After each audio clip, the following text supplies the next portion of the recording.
நாளுக்கொரு நல்ல பங்கு. லேவியராகமத்திலிருந்து தின தியானங்கள். இன்றைக்கான வேத பகுதி லேவியராகமம் 14வது அதிகாரம், வசனங்கள் 1 முதல் 57 வரை. புதிய வாழ்க்கைக்கு திரும்புதல். ஆசாரியன் பாளையத்துக்கு புறம்பே போய் குஷ்டரோகியின் குஷ்டவியாதி சொஸ்தமாயிற்று என்று கண்டால், சுத்திகரிக்கப்பட வேண்டியவனுக்காக உயிரோடு இருக்கும் சுத்தமான 2 குருவிகளையும் கேதுரு கட்டையையும் சிவப்பு நூலையும் ஈசோப்பையும் வாங்கி வர கட்டளையிட கடவன். வசனங்கள் 3-4. ஒரு குஷ்டரோகிக்கு அவனுடைய குஷ்டரோகத்திலிருந்து அவனுக்கு விடுதலை கிடைக்குமா? அவனுக்கு மீண்டும் மறுவாழ்வு கிடைக்குமா? அவன் மீண்டும் பொதுமக்களோடு மக்களாக கலந்து சகசமான வாழ்க்கையை திரும்ப முடியுமா? ஆம், அதற்கான வாய்ப்பை தேவன் வழங்குகிறார். இதற்கான சுத்திகரிப்பு முறைகளையே இந்த அதிகாரம் வழங்குகிறது. ஒரு தொழுநோயாளி தேவனுடைய கிருபையினால் மட்டுமே சுகமாக முடியும். இதை குணப்படுத்துவது தேவனால் மட்டுமே செய்யப்படுகிற ஒன்று. இது தேவனின் இறையாண்மை செயல், மனிதனால் கூடாதது. இவ்வாறு குணமடைந்தவன் சில சுத்திகரிப்பு முறைகளை கட்டாயம் செய்ய வேண்டும். ஒரு குஷ்டரோகியை குணமாக்குவது போலவே ஒரு பாவ மனிதனையும் தேவன் குணமாக்குகிறார்.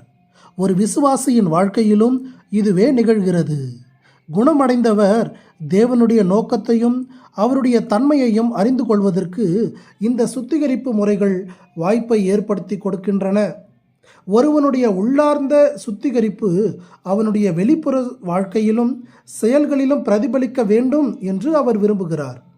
நம்முடைய உள்ளத்தில் புறையோடு இருக்கிற குஷ்டத்தை நம்முடைய சொந்த முயற்சியினால் குணமாக்க முடியாது. நமக்குள் ஒரு தவறான மனப்பான்மை இருந்தால், மற்றவர்களின் மேலுள்ள பொறாமையினாலும் வெறுப்பினாலும் நாம் எரிந்து கொண்டிருந்தால், அல்லது நம்முடைய இருதயத்தில் கோபத்தையும் வருத்தத்தையும் கொண்டிருந்தால், ஏதோ ஒரு சூழ்நிலையின் வழியாக தேவன் இவற்றை வெளியே கொண்டு வராவிட்டால் அவை நமக்கு தெரியாமலேயே போய்விடும். இப்படிப்பட்ட நபராக நாம் இருப்போம் என்றால், நாம் உடனடியாக செல்லக்கூடிய இடம் தேவ சமூகமே ஆகும். ஆண்டவரே, என்னை குணமாக்குங்கள் என்று கதறுவதுதான். தேவன் குணமாக்குகிறார் மட்டுமின்றி நம்முடைய அடிப்படை குணத்தையும் மனப்பான்மையையும் மாற்றுகிறார். நம்மை அவரிடத்தில் விட்டுவிட்டு நாம் அவரை சார்ந்து வாழ்வதற்கு நேராக திருப்பப்படுகிறோம். இதற்காக நாம் சுத்திகரிக்கப்பட வேண்டியது அவசியம்.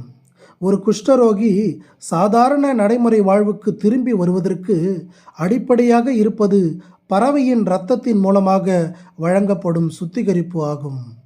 இரத்தம் சிந்துவதால் அன்றி வேறு எந்த வகையிலும் தேவன் நம்மை சுத்திகரிக்கிறதில்லை, நம்மை ஆசீர்வதிப்பதில்லை, தீமையை நம்மிடத்திலிருந்து அகற்றுவதில்லை. இதுவே நம்முடைய பழைய வாழ்க்கை முறையை முடிவுக்கு கொண்டு வருகிறது. இரத்தம் கிறிஸ்துவின் மரணத்தோடு தொடர்புடையது. நாம் கிறிஸ்துவின் மரணத்தின் சாயலில் இணைந்திருக்கும் போது அவருடைய உயிர்த்தெழுதலின் சாயலிலும் இணைக்கப்பட்டிருக்கிறோம்.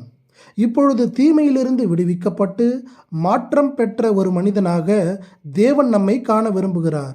இத்தகைய உள்ளான மாற்றமே வெளியரங்கமான வகையில் பிறர் காணும் வகையில் வெளிப்பட வேண்டும்.